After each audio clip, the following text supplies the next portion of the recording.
Hello friends, আমি তমালি চলে এসেছি মাধবীলতার গাছ নিয়ে। এটা হলো ডবল পাপড়ির মাধবীলতা। মানে সচরাচর হয়তো সব জায়গায় দেখতে পাওয়া যায় না, কিন্তু এখন অনেক জায়গায় অ্যাভেলেবেল হয়ে গেছে। মানে অপূর্ব সুন্দর আর তেমনি তীব্র গন্ধ। মানে এত মন খুশি করে দেয় ধারণার বাইরে। আর সব থেকে বেশি মন খুশি আমার এই জন্য লাগছে, কারণ আমি এটা বসিয়েছি কিন্তু একটা জলের ব্যারেল, 20 লিটারের যে ব্যারেল আছে সেই ব্যারেলে বসিয়েছি। নিচে অবভিয়াসলি 15 থেকে 16টা ছিদ্র আছে, তলার দিকে সিন্ডার আছে, তারপরে বালি আর মাটি সিন্ডার মেশানো যে মাটি তৈরি করে রাখি আমি আগাগোড়া বলেছি, তো সেই মাটি মিশিয়ে রাখা আছে। একটু জল বেশি খায় গাছটা, তো খুব বেশি ঝুড়ো মাটি একদম দিলে হবে না, একটু মাটির পরিমাণ বেশি চাই। তাই সিন্ডার বালিটা যত পরিমাণে মিশিয়েছি তার থেকে একটু মাটি দিয়েছি বেশি।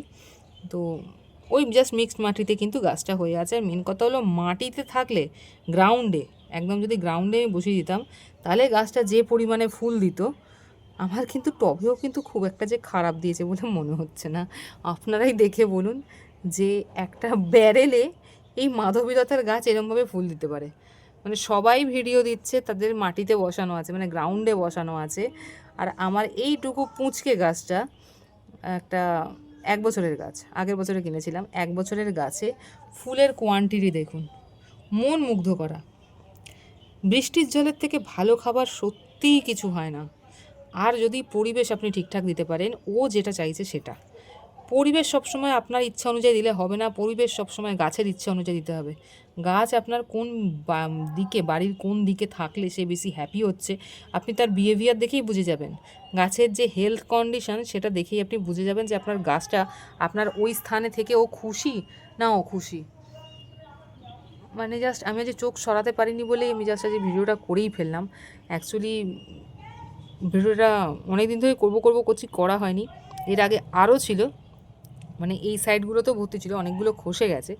তো তাও মানে আমি যখন ফ্রেমে ধরছি, ফ্রেমে আমি কোথাও বাতিল পাচ্ছি না।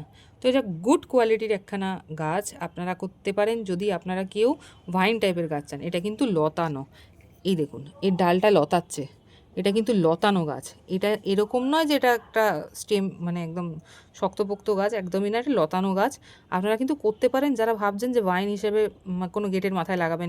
নর্মাল যে মাধবীলতা আছে তার তুলনায় কিন্তু এর ফুলের পরিমাণ বেশি হয়, এটা দেখলাম। আর নর্মাল মাধবীলতা অনেকে ঠকেছেন, কারণ মাধবীলতায় গন্ধ হচ্ছে না বলে। আমার কাছেও যেটা গ্রাউন্ডে মাধবীলতাটা আছে সেটাতে কিন্তু আমার গন্ধ নেই, কিন্তু মাধবীলতায় অপূর্ব গন্ধ থাকে। আমার কাছে যে মাধবীলতা যেটা সিঙ্গেল আছে সেটার কিন্তু কালারটা দেখতে একদম লাল টকটকে, কিন্তু নর্মাল যে গন্ধযুক্ত মাধবীলতা হয় সে কিন্তু অতটা লাল হয় না, একটু পিঙ্কিশ লাল হয়ে ছেড়ে যায়, তারপরে খসে পড়ে যায়। কিন্তু আমারটা যেটা আছে সেটা একদম মানে ক্যাঁটক্যাঁটে লাল টাইপের আছে, সেটা আমি আবার যখন ফুটবে তখন আমি দেখাবো। কিন্তু তাও বলবো ডবল পেটেলসটা অসাধারণ, জাস্ট কোনো কথা হবে না, মানে অসাধারণ। মানে এত পরিমাণে ফুল দেয়, আপনার যদি আমার যদি এই টবেই এরকম ফুল দেয় তাহলে আপনি গ্রাউন্ডে বসালে কী হবে আপনি বুঝে নিন। মানে ছেয়ে যাবে পুরো বাড়িটা, তেমনি গন্ধে মোমো করবে আর তেমনি ফুল দেখার মতন।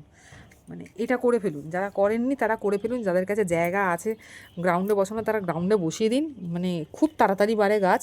আর যাদের কাছে জায়গা নেই তারা আমার মতন এই বুদ্ধিতে ড্রামে করতে পারেন, হেসে খেলে অনেক দিন যাবে। ড্রাম পুরো ভর্তি করবেন না, আমি অলরেডি একটা ভিডিওতে বলেছিলাম, এতটা জায়গা মতন ফাঁকা রাখবেন। কারণ প্রতি বছর বছর ওপরের মাটি খুঁড়ে আমি আবার নতুন মাটি সার দিই, তো সেইটুকু বা খাবার যাই দিন না কেন সেটা দেওয়ার মতন জায়গা রাখবেন। টুপু ভর্তি করে কখনও দেবেন না। মাঝে মাঝে যখন দেখবেন গাছের হেলথ কন্ডিশন একটুখানি ধুঁকছে, মানে গাছের সমস্যা হচ্ছে, গাছের কিছু তখন ওপরের মাটিটা হালকা খুঁড়ে আবার একটু সার মাটি দিয়ে দেবেন, সত্যি গাছ ভালো থাকবে। আর যদি বৃষ্টি দিতে পারেন গাছকে তাহলে তো বেস্ট। আর কিছু দরকার পড়লো না, আপনি ঝাড়া হাত পা আপনার এমনিই হবে। কিন্তু হ্যাঁ, আপনি ঝাড়া হাত পা তখনই হবেন যদি আপনার মাটি ঠিক থাকে। বৃষ্টি হলো আর আপনার মাটিতে জল দাঁড়িয়ে গেল তাহলে কিন্তু হবে না, তাহলে কিন্তু গাছের পাতা হলুদ হয়ে যাবে। মাটি আগে বানান, এমন খুব বেশি ঝুড়োও নয় আবার খুব বেশি মাটিযুক্তও নয়, এরকমও নয় যে জল দাঁড়িয়ে গেল বেরোচ্ছে না, সেরকমও নয়। এমন করুন যেন গাছে যতবারই বৃষ্টি হোক না কেন জল বেরিয়ে যায়, কিন্তু মাটি হালকা একটু স্যাঁতস্যাঁতে থাকে, যে সঙ্গে সঙ্গে সিন্ডারের মতন শুকিয়ে গেল সেরকমও নয়। তো গাছ আপনার কিন্তু হেলদি থাকবে। তো যেটুকু জানি সেটুকু করেছি, আপনাদের সাথে শেয়ার করলাম। পেস্টিসাইডস এরকম লাগে না, ফাঞ্জিসাইড মাটি ঠিক করলে লাগে না, একদম ওপেন সানলাইট চাই। আমার বারান্দায় ছিল যখন, তখন কিন্তু এত পরিমাণে ফুল দেয়নি, একটু ফুল দিয়েছে, যে কোনো একটা ডালে দিয়েছিল। আর ফুলগুলো ঠিকঠাক ফুটছিল না, তো আমি ওই জন্য ছাদে নিয়ে এসেছি যাতে একটুখানি ফুলটা ঠিকঠাক ফোটে। তো পুরো প্রপার ফুটেছে, দেখুন প্রত্যেকটা ফুল প্রপার ফুটেছে, একদম পরিষ্কারভাবে ফুটেছে। তো জাস্ট ওপেন সানলাইট চাই, ওপেন রুফ চাই, তাহলে কিন্তু আপনার এই গাছটা ইজিলি হবে। তো যেটুকু জানি আপনাদের সাথে শেয়ার করলাম, আপনারা করতে পারেন। খুবই ভালো গাছ, খুবই ভালো গাছ। আজকে জাস্ট এটুকুই। কারোর কোনো হেল্প লাগলে অবশ্যই নিজে কমেন্টস করে জানান, আমি অবশ্যই হেল্প করব।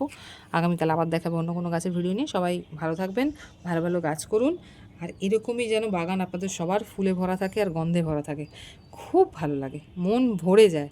যদি এতদিন খাটার পর, 1 বছর ধরে আমি খাটছি এর পেছনে, তো খাটার পর যখন এই দৃশ্যটা দেখি তখন জাস্ট মনটা ভরে যায়।